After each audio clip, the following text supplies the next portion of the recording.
आप देख रहे प्रश्नकाल। आज बात हो रही है अमेरिका और वहां के राष्ट्रपति ट्रंप के बड़बोलेपन की।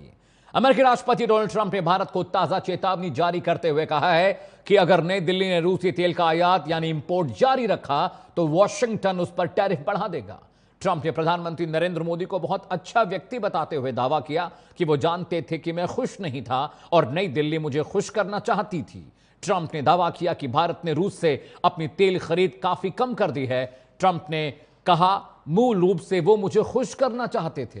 पीएम मोदी बहुत अच्छे आदमी हैं और उनकी वजह से अमेरिका भारत के रिश्ते बेहतर हो रहे हैं। उन्हें पता था मैं खुश नहीं हूं और ये कोई नहीं चाहता, क्योंकि मुझे खुश करना जरूरी है। वो व्यापार करते हैं, हम उन पर बहुत जल्द टैरिफ बढ़ा सकते हैं। बड़ा सवाल, ट्रंप बार बार भारत के कारोबारी मामलों में दखल क्यों देते हैं? वो बार बार भारत को धमकाते क्यों रहते हैं? और सवाल यह भी, क्या दिल्ली सच में ट्रंप की खुशामद में लगी हुई है?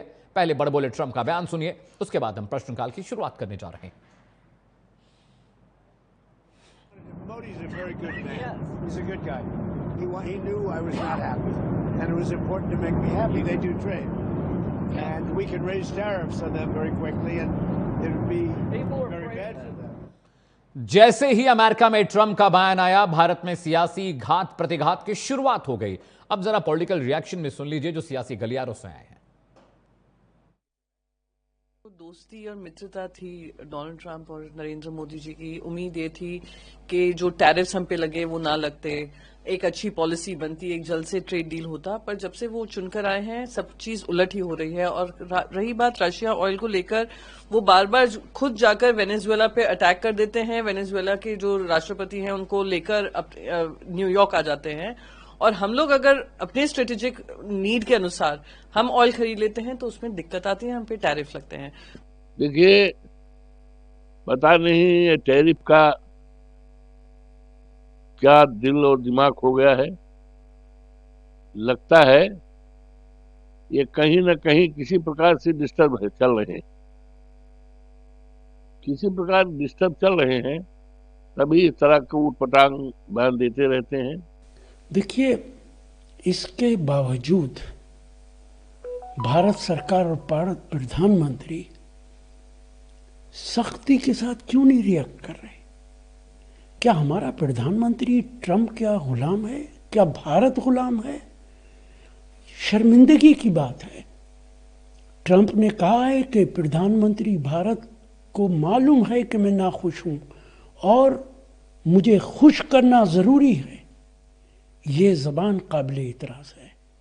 मैं प्रेसिडेंट ट्रंप की ज़बान की जितनी निंदा करूं इतना कम है। भारत दुनिया की सबसे बड़ी जमहूरियत है। सबसे बड़ी जमहूरियत के प्रधानमंत्री के बारे में इस तरीके का जुमला काबिल इतराज़ है। लेकिन इससे भी ज़्यादा काबिल इतराज़ है कि भारत सरकार सख्ती के साथ क्यों नहीं जवाब देती। डोनाल्ड ट्रंप अभी दादागिरी करना शुरू कर दिए हैं। कई वेनेजुएला के राष्ट्रपति को उठा के अगुवाई करके वो अपना अमेरिका ले जा रहे हैं। ये पूरा दादागिरी शुरू कर दिया है डोनाल्ड ट्रंपियन दादागिरी। और ये तारीफ के चलते इलावा तो और कुछ नहीं जानते हैं ट्रंप। और हमारे प्रधानमंत्री जी के साथ उनका तो बड़े दोस्ती भी थी, तो दोस्ती निभाने में ट्रंप ने अपना स्वरूप तो दिखा दिए हैं। ये तो बहुत ही इंसल्टिंग भाषा है। जैसे एक तरफ आप प्रशंसा कर दें, दूसरी तरफ आप जूता मार दें। तो जूता मारा है तो भारत अब इंडिपेंडेंट नहीं रहा, इसकी सॉवरेनिटी नहीं रह गई है। पहले बार ऐसा हुआ, मोदी जी के टाइम पहले बार ऐसा हुआ। एक तो कोई आल वेदर फ्रेंड कोई कंट्री रह नहीं गई, कोई कंट्री नहीं रह गई भारत के साथ की, हर परिस्थिति में खड़ी रहे। तो आपने सियासी बयान सुन लिए, प्रश्नकाल के सवाल भी सुन लीजिए। जी हां, प्रश्नकाल के वो सवाल जिन पर 1 घंटे लगातार हम डिबेट करने वाले। प्रश्न नंबर 1, ट्रंप बार बार भारत को धमकी क्यों देते हैं? बात करने का लहजा, तरीका यह ऐसा क्यों है? प्रश्नकाल का सवाल नंबर 2, जिस पर हम चर्चा करेंगे और अपने पैनल से पूछेंगे भी, भारत के कारोबारी मामलों में अमेरिका बार बार दखल क्यों देता है? यह किस तरह की बदतमीजी और मनमानी है कि हमारी विदेश नीति अब कोई तीसरा देश चलाएगा और वो हमें समझाएगा कि काम कैसे करना है? प्रश्नकाल के सवाल नंबर 3, क्या भारत की विदेश नीति इतनी कमजोर हो गई है कि ट्रंप यहां पर धमकी देने चले आते हैं? वो कहते हैं कि मेरी खुशामद की जा रही है। प्रश्नकाल का सवाल नंबर 4, क्या भारत ट्रंप को खुश करने की कोशिश कर रहा है? क्या हमारी डिपेंडेंसी अमेरिका पर इतनी हो गई कि वो हमसे जैसे चाहेगा वैसे बात करेगा और हम बर्दाश्त करते रहेंगे? प्रश्नकाल का सवाल नंबर 5, जिस पर हम चर्चा करेंगे अगले घंटे लगातार। क्या अमेरिका का दबाव झेलना भारत की मजबूरी है, और ऐसी क्या मजबूरी है कि भारत को यह सब कुछ झेलना और बर्दाश्त करना पड़ रहा है? एक बड़ा पैनल मेरे साथ जुड़ रहा है अगले घंटे लगातार, इस पर हम चर्चा करेंगे। स्वागत कीजिए अमित तिवारी जी का, प्रवक्ता है भारतीय जनता पार्टी के। अमित जी, प्रश्नकाल में बहुत बहुत आपका स्वागत है। डॉक्टर राम पांडे मेरे साथ हैं, प्रवक्ता हैं कांग्रेस पार्टी के। Doctor Ram, welcome to the show. Sanjeev Srivastava ji विदेशी मामलों के जानकार हैं, कुछ ही वक्त में हमारे साथ जुड़ने वाले हैं। अमिताभ कुमार हैं। सर, बहुत बहुत स्वागत है आपका, वरिष्ठ पत्रकार हैं आप और ये भी चर्चा में आज हमारा साथ देने जा रहे हैं। सबसे पहला सवाल अमित तिवारी से करूंगा, बीजेपी के प्रवक्ता हैं। अमित तिवारी, जिस तरह की बात ट्रंप नेशनल इंटरनेशनल मीडिया में कर रहे हैं, उससे कम से कम मुझे तो शर्म आई है, और मुझे बहुत इस बात को सुन के इतना खराब लग रहा है कि वो खुलेआम कह रहे हैं कि बात मोदी को पता थी कि मैं नाराज हूं, मुझे खुश करना जरूरी है, मैं टैरिफ लगा दूंगा, और भारत एक अच्छा मुल्क है, मोदी मेरे अच्छे दोस्त हैं। ये क्या भाषा है, ये क्या तरीका है? दिल्ली मेरी खुशामद करने में लगा हुआ है। क्या हम इतनी कमजोर जमहूरियत हैं? क्या हमारी फॉरेन पॉलिसी, विदेश नीति इतनी कमजोर है? अमेरिका के बहुत सारे राष्ट्रपति पहले भी रहे हैं, हमारे उनसे खट्टे मिट्टे मीठे रिश्ते भी रहे हैं, चाहे वो निक्सन से लेकर और अभी चाहे वो जो बाइडेन साहब रहे हों, बराक ओबामा रहे हों, बुश रहे हों, इन तमाम लोगों के साथ भारत के रिश्ते खट्टे मीठे रहे, लेकिन इस तरह की भाषा किसी ने नहीं बोली। ऐसा लगता है कि हम दबे कुचले मुल्क हैं, हम सीरिया जैसे हैं, हम इराक ईरान जैसे हैं, हम फिलिस्तीन जैसा महसूस होता है जब अमेरिकी राष्ट्रपति हमको भी उसी चश्मे और उसी ग्लास में रखकर देखता है जैसे दुनिया के बाकी मुल्क हैं। तो हमारे रिश्ते अच्छे कैसे हैं? कैसे हम उनके करीब हैं, हम अच्छे हैं, हमारी जमहूरियत इतनी बड़ी है, हमारा कॉन्स्टिट्यूशन इतना बड़ा है और हमारे रिश्ते अच्छे रहें? मुझे तो बहुत बेहुदा ये बयान लगा अमेरिका का जो उन्होंने दिया है पीएम मोदी को लेकर। निश्चित तौर पे अमित जी, सबसे पहले तो आज सोमनाथ मंदिर के पुनरुत्थान के 1000 वर्ष पूरे हो रहे हैं। उसके लिए आपको, पैनल में मौजूद सभी पैनलिस्ट को, आपको भी और बधाई, आपके दर्शकों को बहुत बहुत शुभकामनाएं। और ये इसी ग्लानि बोध का ही भाव है जो 1000 सालों तक हमें पढ़ाया गया अपने इतिहासों में, कि अपना आत्म गौरव को त्याग कर हमें अपना इतिहास ढंग से पढ़ा ही नहीं गया, वो गौरव कभी हमें आने ही नहीं दिया गया।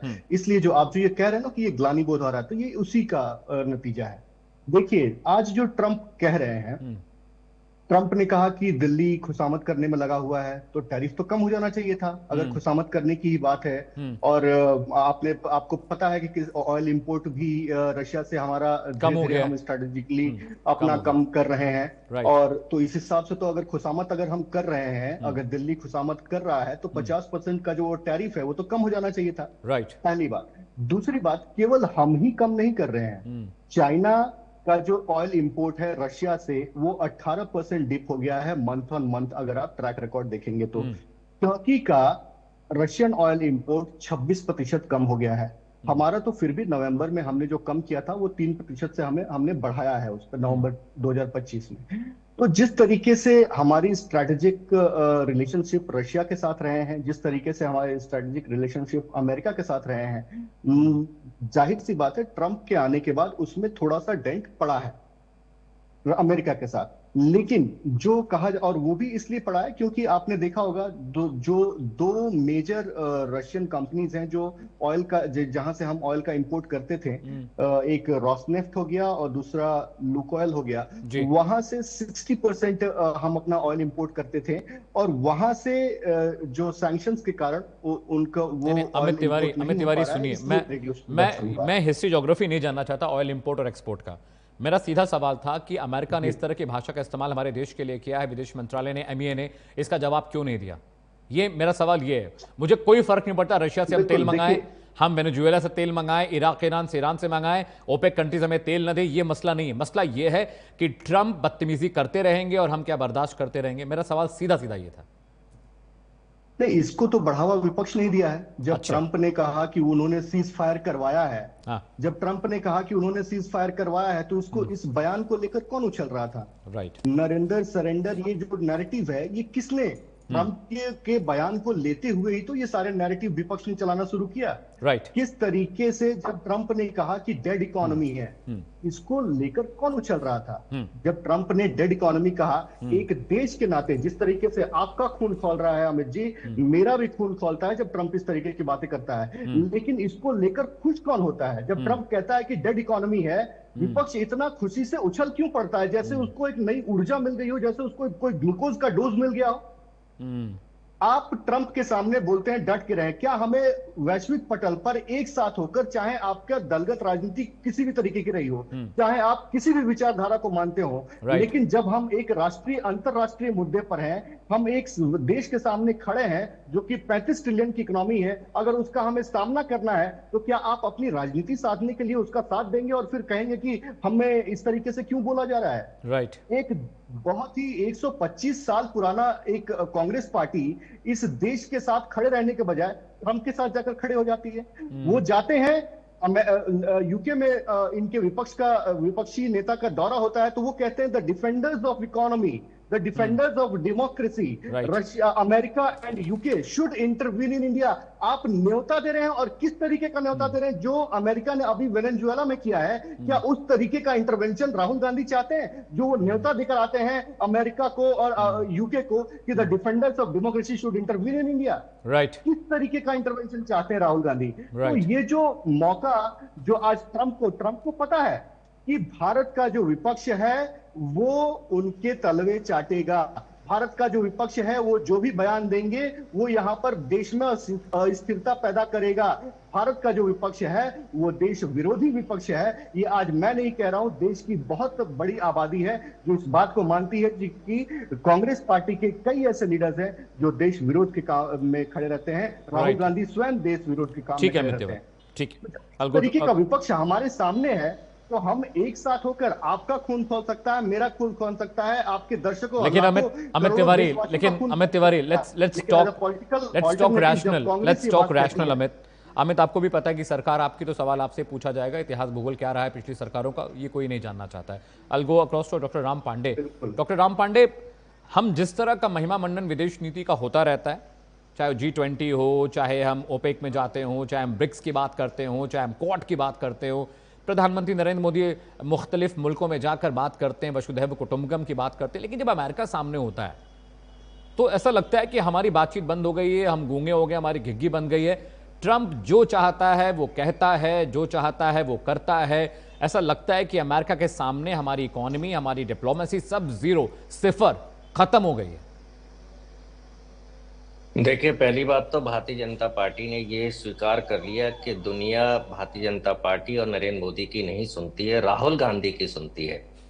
जो राहुल गांधी कहते हैं वही दुनिया मानती है जी। और इन्होंने 80 देशों की यात्रा करके और 800 करोड़ का प्लान लेकर देश का कितना पैसा फिजूल खर्ची में इन्होंने बर्बाद कर दिया। तलवे चाटने तो ये गए थे ना ट्रंप के, इन्होंने ही तो कहा था अब की बार ट्रंप सरकार। यहां तक कि ट्रंप को इंडिया लेकर आए थे कि ट्रंप को जिताइए, यहां भी कहा था अब की बार ट्रंप सरकार। ट्रंप को फंडिंग जिताने में, सहयोग करने में, नाराई का वोट ट्रंप को डलवाने के लिए जब नरेंद्र मोदी जी, भारतीय जनता पार्टी ने पूरी ताकत लगा दी और यहां तक कि यहां के भारत के मंदिरों में पूजा याचना की, भारतीय जनता पार्टी के नेताओं ने कहा कि सच्चा सनातनी ट्रंप है। तो अब ट्रंप जो कुछ बोल रहा है तो या तो आपकी परमिशन से बोल रहा है या आप ट्रंप से डरे हुए हैं। क्यों डरे हुए हैं? आप डरिए, भारतीय जनता पार्टी डरिए, नरेंद्र मोदी डरिए, हमें कोई दिक्कत नहीं है। लेकिन जब ट्रंप एक प्रधानमंत्री के बारे में बोलता है तो ये देश की 140 करोड़ जनता का अपमान होता है, इसमें संपूर्ण देश का अपमान होता है, भारत का अपमान होता है। आपने भारत की इंसल्ट कितनी खराब कर दी है, आप बताइए। जब ट्रंप इस तरह के बयान दे रहा है तो दुनिया के कितने देश हैं आगे वो भी इस तरह के बयान देंगे। तो आपने विदेश नीति को कहां लाकर खड़ा कर दिया है? आप कह रहे हैं अमेरिका, भाई अमेरिका में अदानी का बिजनेस है। दुनिया में आप जब भी गए अदानी को लेकर गए, श्रीलंका गए, ऑस्ट्रेलिया गए, सारे देश, हर देश में विरोध हो रहा है अदानी के नाम पर। आपकी विदेश नीति, हमारे पड़ोसी देश देख लीजिए, सबसे इन्होंने संबंध खराब कर लिया। रूस हमारा परम मित्र था, तो इन्होंने रूस से संबंध खराब कर लिए। अमेरिका ने क्या कहा कि आप रूस से तेल लेना बंद कीजिए, आपने अमेरिका कहने से वहां से तेल लेना कम कर दिया, मतलब जितना तेल आता था उससे आपने आधा कर दिया। और ट्रंप कह रहे हैं कि मैं इससे खुश नहीं हूं और मोदी मुझे खुश करेंगे। मतलब सीधा सीधा सा ऐसा लगता है कि मतलब भारत को, भारत की जनता को, भारत के स्वाभिमान को ट्रंप कुछ समझ ही नहीं रहा है। भाई कुछ नहीं कर सकते हो तो दिल्ली में दूतावास है, वहां जाकर भारतीय जनता पार्टी के नेता कार्यकर्ता ज्ञापन दें, वहां जाकर एक पत्र लिखें, अमेरिका के दूतावास को बंद कराएं, या हमारा जो दूतावास अमेरिका में है, हमारे जो राजदूत बैठे हैं वहां जो सैलरी ले रहे हैं वो अपनी आपत्ति दर्ज करें। अमेरिका में जो हमारे राजदूत एम्बेसडर बैठे हैं वो आपत्ति दर्ज नहीं कर रहे हैं। हिंदुस्तान में अमेरिका के राजदूत एम्बेसडर बैठे, हम वहां आपत्ति दर्ज नहीं कर रहे। तो आखिर क्या कारण है? आज अमेरिका डरा रहा है, कल कोई और दूसरा देश हमें धमकी देगा। और उन्होंने बोला था कि मैं 50% टैरिफ लगा दूंगा, लगा दिया। अब आपने तो, आपको क्या फर्क पड़ता है भारतीय जनता पार्टी को? इन्हें तो पैसा कहीं से भी आ जाता है। लेकिन आप देखिए ना, देश के उद्योगपतियों को कितना नुकसान हुआ। जो लोग एक्सपोर्ट करते थे उनका तो पूरा बिजनेस ध्वस्त हो गया, लाखों करोड़ों अरबों रुपए का नुकसान हो गया। आप देखिए जब से 50% टैरिफ लगाया है तब से हमारा निर्यात जो था और कमजोर पड़ गया। मतलब हम सारा आयात कर रहे हैं, निर्यात कमजोर पड़ रहा है हमारा। आप देखिए जो भारत में जो एफडीआई था वो एफडीआई निकल रहा है यहां से। आप दुष्परिणाम देखिए ना, सोना तो जनता देख रही है क्यों महंगा हो रहा है। मतलब आपने देश की अर्थव्यवस्था को चौपट कर दिया। लोग पैसा लगाना नहीं चाहते उद्योग धंधों में। आपने देश को पूरा अस्थिरता का वातावरण देश और दुनिया में कर दिया। डॉक्टर राम, सोना बढ़ रहा है, क्यों बढ़ रहा है? आपकी विदेश नीति के कारण। ठीक है, मैं आ रहा हूं अमित तिवारी आपके पास। अमिताभ सर, क्या आपको भी ऐसा लगता है जो कांग्रेस का या विपक्ष की नजर है इस मसले को लेकर, या आपको लगता है कि ये कूटनीति है, डिप्लोमेसी है, भारत रुका हुआ है, चुप है और वेट एंड वॉच की पॉलिसी है? और अमूमन इंटरनेशनल रिलेशन में ये बहुत सामान्य बात है, कोई राष्ट्रपति कुछ कह देता है, कोई प्रधानमंत्री कुछ कह देता है, डिप्लोमेटिकली रिएक्ट करने का तरीका अलग होता है, अलहदा होता है, इसलिए भारत चुप है, इसलिए एमईए चुप है, इस पर रिएक्ट नहीं कर रहा है? या आपको भी लगता है कि थोड़ी सा तो हम कमजोर दिख रहे हैं? अमिताभ सर। नहीं, मुझे तो लग रहा है कि बबुआ साबित कर दिया अमेरिकी राष्ट्रपति को। रो रहा है, मेरी इज्जत नहीं कर रहे हो, मेरी इज्जत करो भाई साहब, आप मेरी इज्जत नहीं कर रहे हो। सारी दुनिया को मैंने रुला दिया, आकर के हमसे समझौता करके चले गए और आप कुछ बोल भी नहीं रहे हो। मुझे मिठाइयाँ भिजवा दे रहे हो, पीठ थपथपा दे रहे हो, लेकिन मेरी इज्जत नहीं कर रहे हो आप। मैंने राहुल बाबा से भी ज्यादा बुरा हाल उसका कर रखा है। वो खुद को दुनिया का सिरमौर समझता है और हम उसकी इज्जत नहीं कर रहे। था कि हम धमकाएंगे तो जैसे और सारे देश दौड़ के चले आए, एक चीन को छोड़ के ये भी चला आएंगे।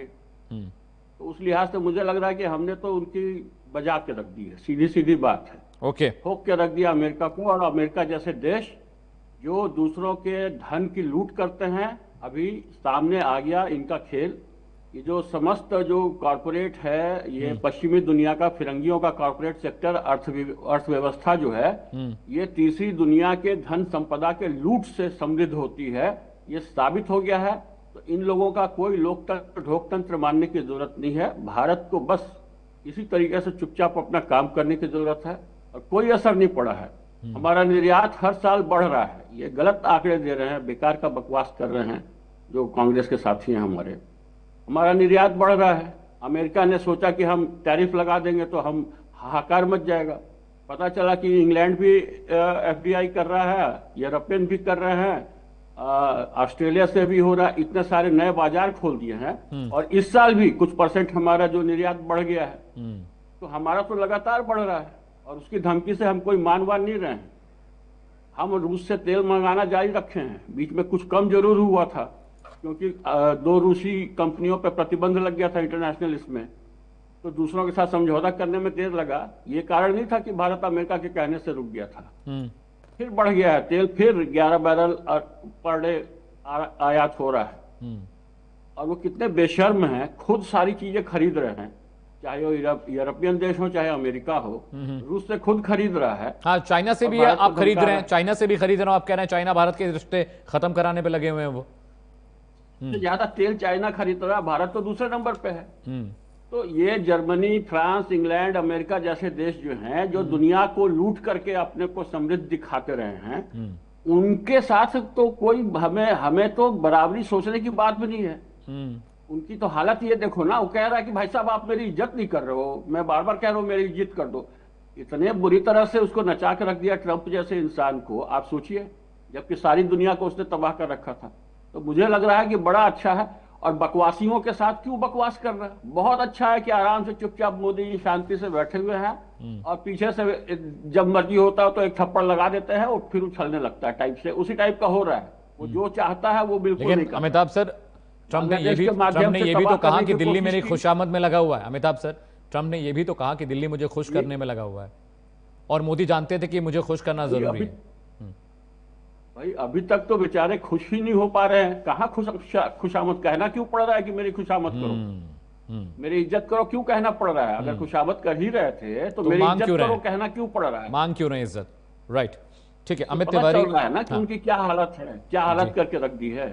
जी। मुझे बहुत मजा आ रहा है इन परिस्थितियों को देख करके। भारत इतने तगड़े ढंग से, पहले चीन और अब अमेरिका को जिस ढंग से इसने दिखाया है उसकी औकात, जबरदस्त हमारी सरकार की सफलता है।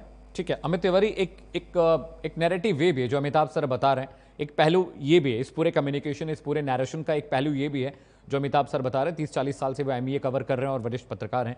और कांग्रेस क्या जानबूझकर ये नैरेटिव पब्लिक डोमेन में डालने की कोशिश हो रही है? क्योंकि मैं रिएक्शन चला रहा था शिवसेना, यूबीटी और कांग्रेस के नेताओं की, तो वो कह रहे हैं कि राशिद अल्वी साहब भी कह रहे हैं बहुत शर्म की बात है, मोदी जी का अपमान हो रहा है, देश का अपमान हो रहा है, जमहूरियत का अपमान हो रहा है, ये काबिल एतराज़ है, इस बात पर हमें दुख है और हमारे पीएम की बेइज्जती हो रही। तो क्या ये नैरेशन जानबूझकर पब्लिक डोमेन में, पब्लिक ब्रेन में इन्फ्यूज करने की कोशिश कर रहा है विपक्ष? अमित तिवारी,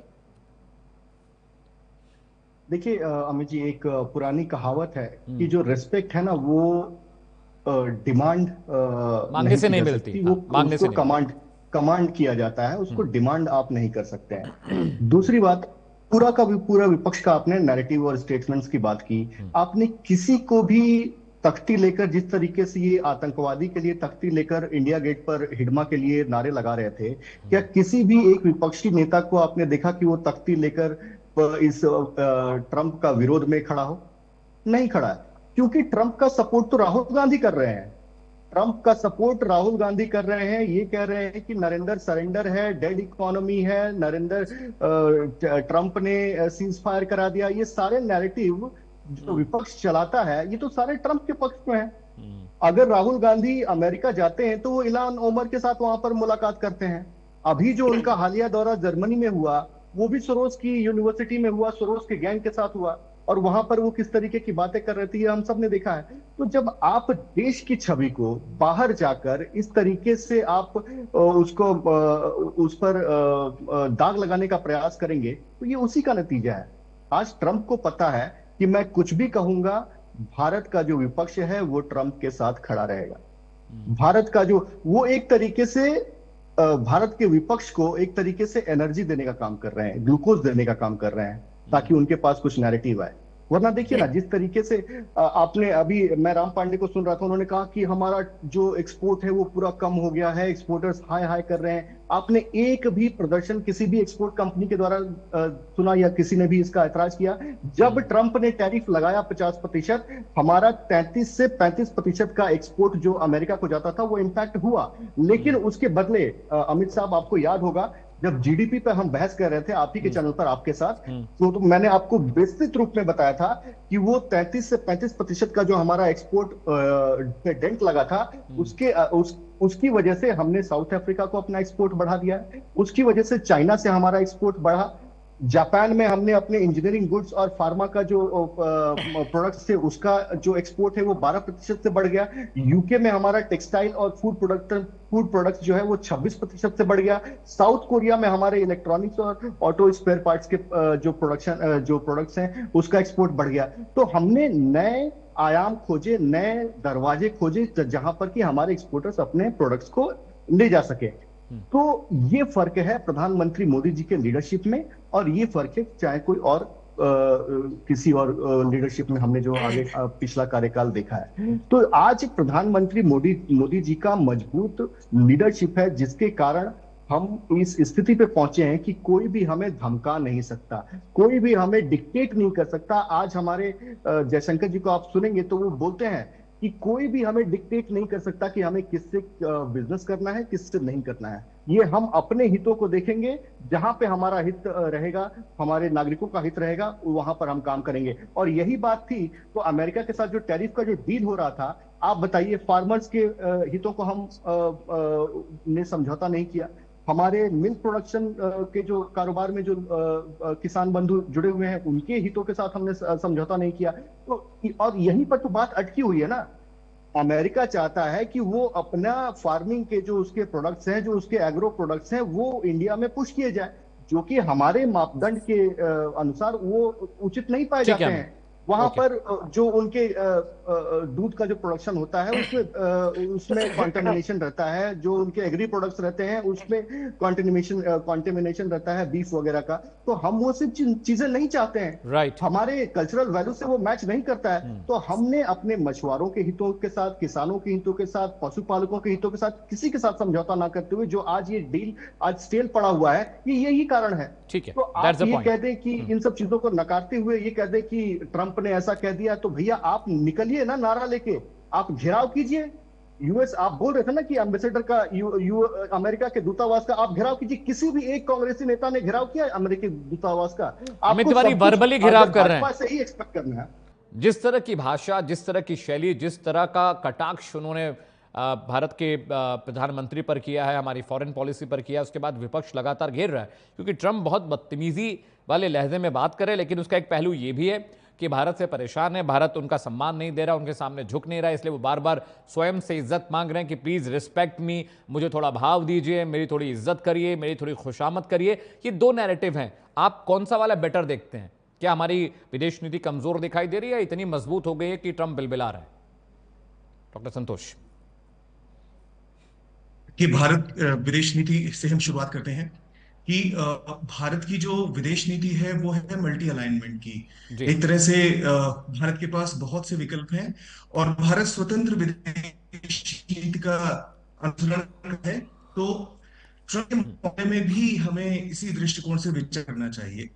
ट्रंप लगातार दबाव बनाने की कोशिश कर रहे हैं कि भारत अपनी इस नीति से आगे हटके परे जाकर वो काम करे जो ट्रंप चाहते हैं। और दरअसल हमने जैसा वेनेजुएला में देखा, ट्रंप ने जो कार्रवाई की है, इसका एकमात्र उद्देश्य है कि दुनिया में जो वर्चस्व की जंग चल रही है, जिसमें चीन और अमेरिका प्रमुख है, उसमें कहीं ना कहीं से उनको ये लगता है कि भारत जो है वो बड़ी चुनौती है ट्रंप के लिए, क्योंकि भारत पर वो लगातार पिछले कई महीनों से प्रयास कर रहे हैं। जब से वो सत्ता में आए हैं, दूसरे टर्म में हमने देखा ही है ट्रंप बिल्कुल बदले बदले से हैं। खासतौर पर ऑपरेशन सिंदूर के बाद हमने देखा है कि ट्रंप की जो नीतियां हैं वो भारत के खिलाफ हैं, वो मुखालफत करते रहे, तो दबाव बनाने की कोशिश करते हैं। भारत अगर स्वतंत्र विदेश नीति का अनुसरण कर रहा है तो मुझे नहीं लगता कि वर्तमान की जो मौजूदा सरकार है वो झुकने की कोशिश करेगी या किसी तरह का संशोधन करेंगे। भारत अपनी नीति पर चलता रहेगा। ये भारत अपने हितों के अनुसार तय करेगा कि उसके लिए रूस ज्यादा उपयुक्त है, अमेरिका है या कोई अन्य देश। और यही महत्वपूर्ण है, ये कोई आज का विषय नहीं है। हम दूसरे विश्व युद्ध के बाद देख रहे हैं, एक जमाने में अमेरिका, यही अमेरिका सबको पता है वो कहानी की गेहूं देने से मना किया था उसने, खाद्यान्न देने से, और तब भी इस तरह की दुनिया में वर्चस्व की जंग चल रही थी शीत युद्ध के दौर में। उसमें भी भारत ने अमेरिका के साथ, अमेरिका के दबाव में तब भी नहीं झुका। आज तो भारत बहुत सक्षम है, भारत सैन्य रूप से सक्षम है, आर्थिक रूप से सक्षम है। तो मेरे विचार में कोई जरूरत नहीं है झुकने की। और जो ट्रंप जिस तरह की भाषा, जिस तरह की शब्दावली प्रयोग कर रहे हैं, ये दबाव की टैक्टिक है। उन्होंने वेनेजुएला पे हमला किया है और इस स्थिति से जो अलग तरह की स्थितियां उपज रही हैं पूरी दुनिया में, वो चाहते हैं कि दबाव एक्सरसाइज करें और दुनिया के तमाम देशों को, भारत जैसे बड़े लोकतांत्रिक देश को अपने पक्ष में, अपने हितों के अनुकूल मोड़ने का प्रयास करें। ये ट्रंप कोशिश कर रहे हैं। डॉक्टर राम पांडे, विदेशी मामलों के जानकार, तो उलट कह रहे हैं जो आपका नैरेटिव है। और अमिताभ सर भी यही कह रहे हैं कि भारत बहुत मजबूती से अपनी डिप्लोमेटिक टाइज और विदेश नीति पर एकदम अडिग है, खड़ा है, इसीलिए बिलबिला रहे हैं अब ट्रंप। डॉक्टर राम। हाँ, तो भारत तो मजबूत है ना, नरेंद्र मोदी बहुत कमजोर है, भारतीय जनता पार्टी बहुत कमजोर है। देखिए, आजादी से लेकर आज तक कई प्रधानमंत्री रहे, विपक्ष के भी रहे, कई पार्टियों के रहे, लेकिन अमेरिका हो या अन्य कोई देश हो, किसी देश की हिम्मत नहीं होती थी कि भारत के प्रधानमंत्री के बारे में अपशब्द बोल सके। आज से करीब 54-55 साल पहले 1971 में जब भारत पाक का युद्ध हो रहा था और भारत पाकिस्तान के 2 टुकड़े कर रहा था, तब अमेरिका ने इंटरफेयर करने की कोशिश की, कहा 7वां बेड़ा भेज देंगे, भेज भी दिया था, पूरे अपने फाइटर जेट प्लेन सब भेज दिए थे। इंदिरा गांधी जी ने कहा जो भेजना है भेज दो, हम पाकिस्तान के टुकड़े करेंगे और जरूरत पड़ेगी तो आपसे भी लड़ेंगे। तो जब इंदिरा गांधी जी ने सीधे सीधे से चेतावनी दी तो अमेरिका को पीछे जाना पड़ा, वापस जाना पड़ा। अब ये मैं 54-55 साल पुरानी बात कर रहा हूँ। विपक्ष के भी रहे हैं प्रधानमंत्री, अटल बिहारी वाजपेयी जी भी रहे हैं, वो तो भारतीय जनता पार्टी के रहे हैं, तब भी कोई विदेशी राष्ट्राध्यक्ष इस तरह की बात नहीं करता था। ये हमारी विदेश नीति अभी वर्तमान समय में इसलिए फेल है कि हमारे प्रधानमंत्री जब बाहर जाते हैं तो टेबल पर कोई बात नहीं करते हैं, केवल एक प्रोपेगेंडा, फोटो खिंचाते हैं, जबरदस्ती गले पड़ते हैं, अपने साथ के 1-2 जो उद्योगपति हैं उनके लिए बिजनेस डील करते हैं। तो ये केवल इनका जो एक इवेंट चलता है, धरातल पर इन्होंने कभी कोई ठोस डीलिंग नहीं की। क्या बताइए, आज तक दुनिया में, आज तक कह रहा हूं, मुझे नहीं लगता कि कोई राष्ट्राध्यक्ष किसी दूसरे राष्ट्राध्यक्ष का उसी देश में प्रचार करने जाएगा। आप बताइए, ट्रंप का आप प्रचार करने गए, ट्रंप पहली बार हार गए, तो क्या दूसरा अमेरिका का राष्ट्रपति आपको बर्दाश्त करेगा? आप सोचिए, अमेरिका का, इंग्लैंड का, जर्मनी, जापान का कोई प्रधानमंत्री भारत आए, वो नरेंद्र मोदी जी का प्रचार करे या राहुल गांधी जी का प्रचार करे, तो ये क्या विदेश नीति है? हम वहां जाकर प्रचार कर रहे हैं और हमारी राजनीति, भारतीय जनता पार्टी की राजनीति केवल डंका और घंटा पर सीमित रह गई है। ठीक है, ये पूरे देश में डंका बजाने का काम करते हैं, अपने आप को विश्व गुरु बनाते हैं, और इनका चेला यहाँ मतलब जनता का घंटा बजा रहा है, मीडिया का घंटा बजा रहा है। आप सोचिए, चलिए विपक्ष को आप जवाब ना दो, जब मीडिया सवाल पूछता है इनसे कि भाई 17 लोगों की जहरीले पानी से क्यों मृत्यु हो गई, तो बोले आप क्या घंटा बात कर रहे हो। अब आप सोचिए, जो मीडिया, मैं समझता हूं कि सॉफ्ट कॉर्नर रहा है 11 साल से बीजेपी के प्रति, उस मीडिया तक का इन्होंने मतलब अपमान कर दिया, अपमानित कर दिया, और 17 लोगों की मौत को भी नजरअंदाज कर दिया। इन्होंने कहा देखिए हमारा निर्यात बढ़ा है, बिल्कुल सही बढ़ा है, लेकिन निर्यात किसका बढ़ा है? बीफ का बढ़ा है। मतलब आप सोचिए, मैं आपके दर्शकों से कह रहा हूं, गूगल सर्च कीजिए, भारतीय जनता पार्टी के कार्यकाल में बीफ का निर्यात बढ़ा है। और ट्रंप ने जब से 50% टैरिफ किया है, आप देखिए हमने आयात ज्यादा किया है, निर्यात कम किया है। जिस देशों की बात बीजेपी प्रवक्ता ने की है, मैं बोल रहा हूं, बीजेपी प्रवक्ता बोल रहे हैं, और हम चारों में से जो बोल रहे हैं, आप तो आजकल एआई का जमाना है, गूगल का जमाना है, हमारी सारी बातों को वहां आपके दर्शक चेक करें, कौन सही बोल रहा है, कौन गलत बोल रहा है जी। और मैं ये कह रहा हूं कि आज राहुल गांधी प्रधानमंत्री होते या कोई भी प्रधानमंत्री होता तो क्या इस तरह से बर्दाश्त करता? आज अमेरिका बोल रहा है, कल नेपाल भी बोलेगा, परसों भूटान बोलेगा, फिर श्रीलंका बोलेगा। हम कहेंगे जैसे अमिताभ कुमार जी ने कहा, हमने चुप्पी से नेपाल को जवाब दे दिया, हमने चुप्पी से भूटान को जवाब दे दिया। अरे भाई, कोई इज्जत सम्मान आपका नहीं है, भारतीय जनता पार्टी का नहीं है, नरेंद्र मोदी का नहीं है, देश की जनता का तो है। भाई प्रधानमंत्री का अपमान होता है तो देश की जनता का होता है। आप कह रहे हैं कि भैया दूतावास का घेराव कांग्रेस पार्टी को करना चाहिए। अरे भाई, नाक आप कटा रहे हो, इज्जत भारत की आप गिरा रहे हो और कह रहे हो कि हमें घेराव करना चाहिए। हम घेराव करने जाते, आपने राहुल गांधी पर तो 36 केस लगा दिए। राहुल गांधी यदि कुछ भी बोल देते हैं, विपक्ष का नेता कुछ भी बोल देता है, मीडिया कुछ भी बोल देता है, कई पत्रकार जेल में सड़ रहे हैं, कई एक्टिविस्ट जेल में सड़ रहे हैं, आप हर एक को जेल में डाल देते हो, यहां तक कि हत्या हो गई है। लेकिन अमेरिकन राष्ट्रपति ने आपकी नस दबा रखी है भाई। ये वहां जाते थे, इतने चक्कर मोदी जी ने लगाए, आखिर कुछ ना कुछ नरेंद्र मोदी भारतीय जनता पार्टी को डरा कर रखा है। अदरवाइज कोई प्रधानमंत्री इतना नहीं डरता। भारत का कोई भी प्रधानमंत्री होता, मैं कहता हूं भारतीय जनता पार्टी के गडकरी, राजनाथ सिंह, कोई भी होते, वो भी नहीं डरते। इन्होंने कुछ ना कुछ वहां गलत डीलिंग की है। ये लोग वहां अमेरिका में गलत फंसे हुए हैं, इसलिए बार बार। अदरवाइज कोई भी इंसान ऐसी धमकी नहीं दे सकता जो अमेरिका धमकी दे रहा है, जो ट्रंप धमकी दे रहा है, एक बार नहीं 36 बार दे रहा है। ठीक है, पॉइंट टेकन।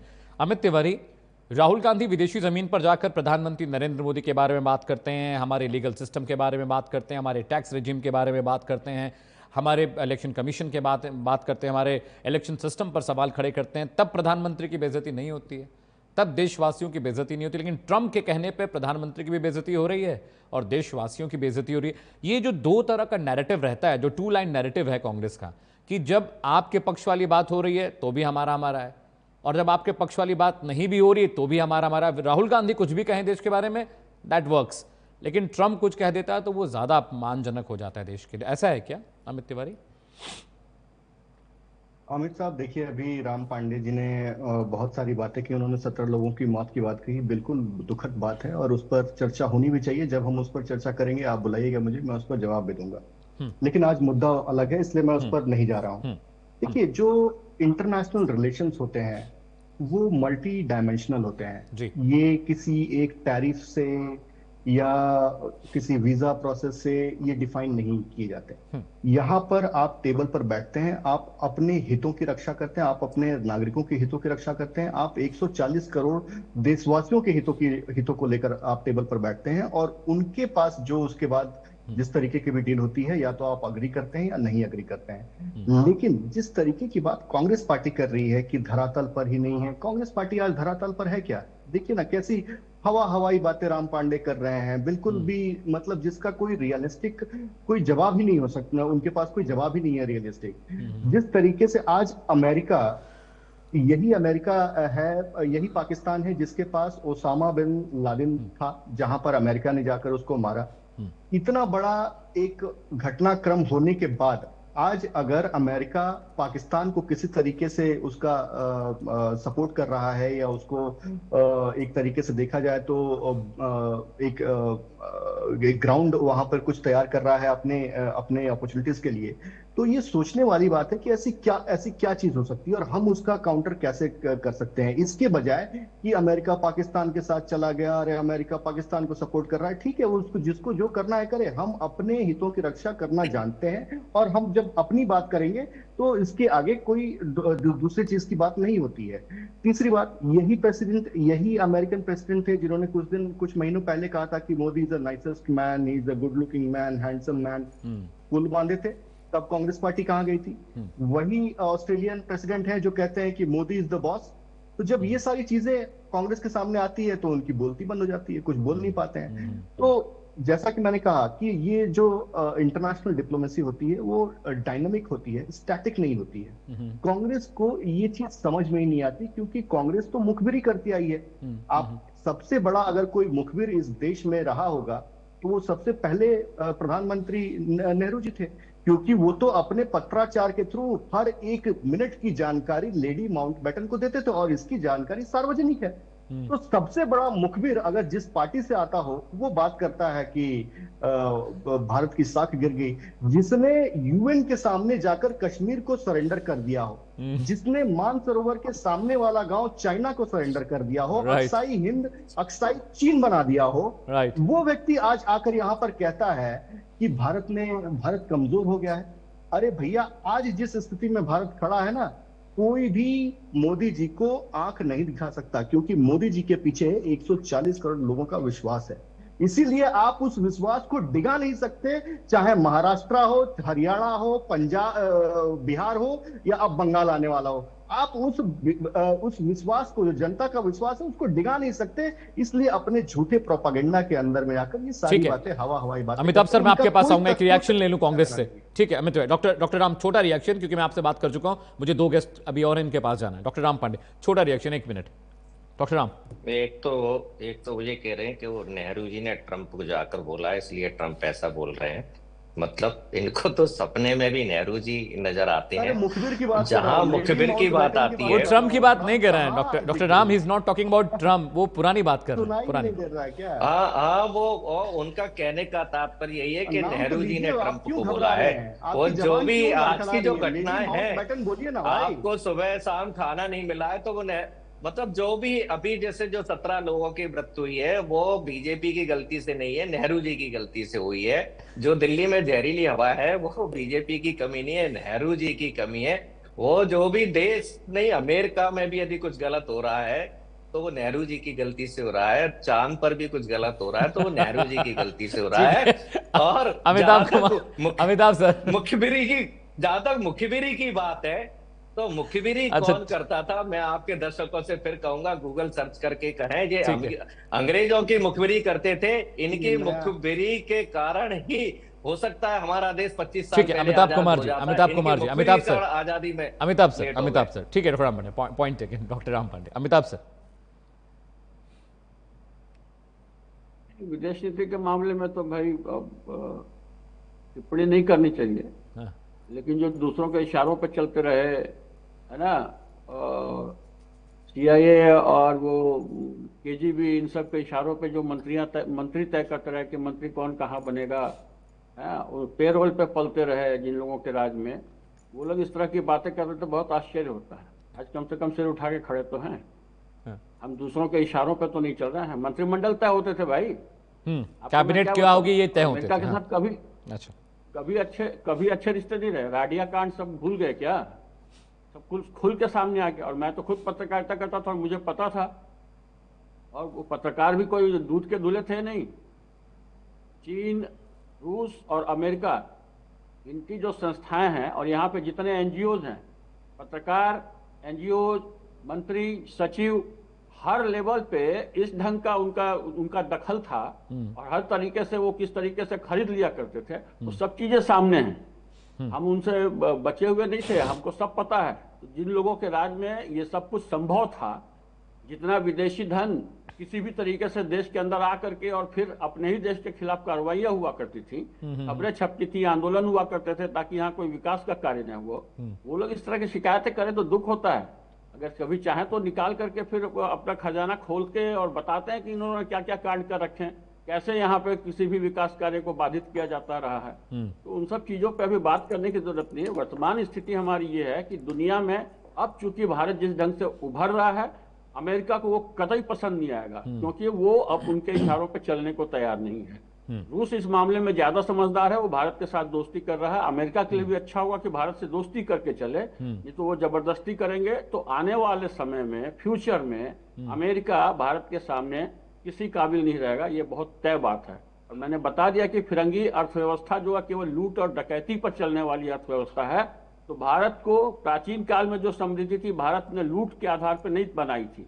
अभी जिंदगी की समझ इन फिरंगियों को नहीं है। ये कबीले थे 2000 साल पहले जंगलों में रहने वाले, ट्राइब्स थे, हमारा ही ज्ञान और हमारा ही धन लूट करके समृद्ध बने हैं, फिर लूटपाट कर रहे हैं। लेकिन भारत अब मजबूत हो रहा है और आने वाला दिन भारत तय करेगा विश्व में अर्थव्यवस्था कैसे सही ढंग से चले। तब इन लोगों को समझ में आएगा कि दुनिया कैसी होनी चाहिए। ठीक है डॉक्टर संतोष, मैं एक बात समझना चाह रहा हूं, हमारे पैनल को भी आप बताइए कि यहां से इंडो यूएस रिलेशन आप कैसे देख रहे हैं, क्योंकि दो पहलू हैं। एक तो ये कि भारत इतना मुखर, इतना ज़्यादा रिएक्टिव है कि अमेरिका का दम घुट रहा है, क्योंकि वो हमें दबा नहीं पा रहा है, हमारी फॉरेन पॉलिसी को कंट्रोल नहीं कर पा रहा है, टैरिफ की धमकी बार बार देता है, लेकिन अपने किसानों के हित के लिए बीटी जो प्रोडक्ट्स हैं वो चाहता था, अपने डेयरी प्रोडक्ट चाहता था भेजना, जिसको हमने नो कह दिया, बैन कह दिया। रशिया से वो बिल्कुल कारोबार बंद कराना चाहते थे, ऑयल इंपोर्ट, लेकिन फिर भी हम अभी भी कर रहे हैं, हमने बिल्कुल क्लोज नहीं किया रशिया का। तो कहीं ना कहीं ये दिखाता है कि हम अपनी फॉरेन पॉलिसी को अमेरिका के साथ में ड्राइव नहीं होने दे रहे हैं। लेकिन यहां से आप क्या देख रहे हैं, क्या ऐसे ही बड़बोलापन ट्रंप का चलता रहेगा, या आपको लगता है कि भारत अमेरिकी रिश्तों में थोड़ी और दिक्कत और थोड़ी खटास आ सकती है?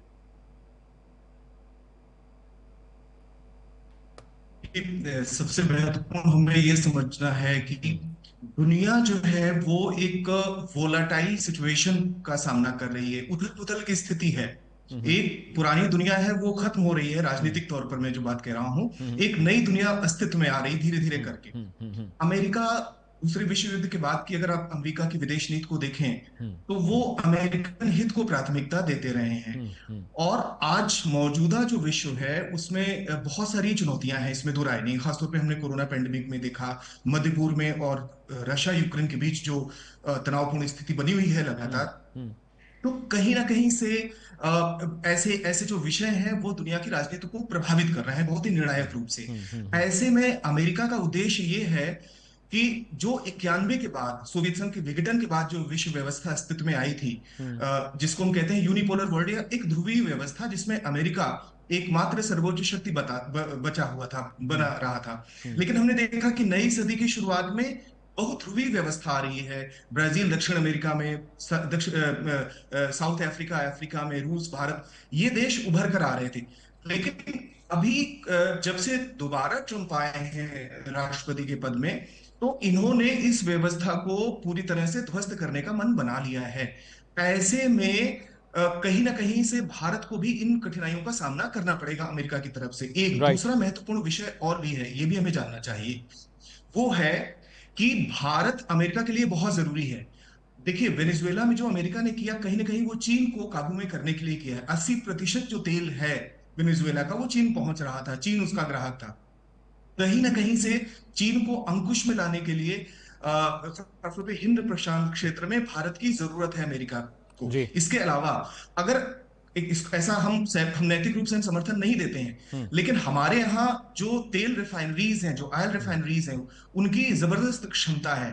तो अगर विश्व बाजार पर भी अमेरिका की नजर है तो बिना भारत के सहयोग के संभव नहीं होगा। तो जो बदल रही है दुनिया, उसमें सहयोग की बहुत संभावनाएं हैं और भारत निश्चित रूप से अमेरिका की बहुत दोनों देशों के जो आपसी ताल्लुकात हैं वो एक दूसरे के हितों पर है। डॉक्टर संतोष, क्या भारत अमेरिका के लिए पाकिस्तान का एक रिप्लेसेबल क्या कंटिंजेंट है?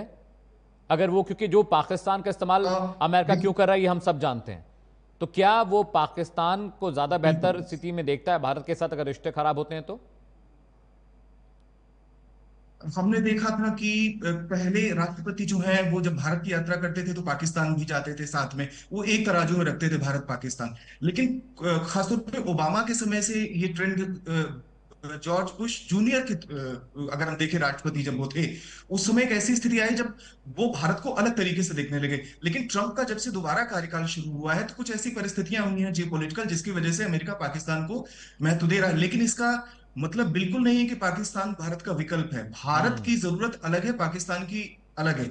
हमें एक बात यह समझनी चाहिए कि मध्य पूर्व में और मध्य एशिया में जैसे ही समीकरण बदलते हैं, वैसे ही पाकिस्तान बड़ी संभावना है कि अप्रासंगिक हो जाए अमेरिका के लिए। भारत जो है वो एक स्थायी विकल्प है, स्थायी डेस्टिनेशन है अमेरिका के लिए, स्थायी सहयोगी है। Pakistan for the time being है, पाकिस्तान एक सामयिक स्थिति में है। ठीक है, संतोष, एक छोटा रिएक्शन मैं अमिताभ सर से लूं, फिर मुझे क्लोजिंग करनी है। सिर्फ 1 मिनट बचा हुआ है। अमिताभ सर, 60 सेकंड दे रहा हूं आपको, बिल्कुल टाइम नहीं है मेरे पास। अमिताभ सर, ये अमेरिका भारत को परेशान करने के लिए पाकिस्तान को ना न्यूसेंस वैल्यू के रूप में इस्तेमाल करता है। वो भारत की सहायता तो लेना चाहता है, लेकिन अपनी शर्तों पे, और अगर नहीं राजी होगा तो भारत को परेशान करने के लिए पाकिस्तान से दोस्ती। डॉक्टर राम, बिल्कुल टाइम नहीं है मेरे पास, वेरी सॉरी। ठीक है अमिताभ सर, बहुत बहुत शुक्रिया आप तमाम मेहमानों का। Amit Tiwari, thank you so much for joining on the show. Santosh, doctor Santosh भी मेरे साथ थे, विदेशी मामलों के जानकार थे। आपका भी बहुत बहुत शुक्रिया। देखिए, अमेरिका और भारत के रिश्ते आज के नहीं, दशकों पुराने हैं, लेकिन देखने वाली बात यह है कि जब वक्त बदलता है, राजनीति बदलती है, नैरेटिव बदलता है और डिप्लोमेसी भी बदलती है। आने वाले कुछ महीने बताएंगे कि भारत और अमेरिका के रिश्ते बेहतर होने जा रहे हैं या और खराब। वक्त ब्रेक का है, प्रश्नकाल के बाद भी प्राइम न्यूज पर खबरों का सिलसिला लगातार जारी।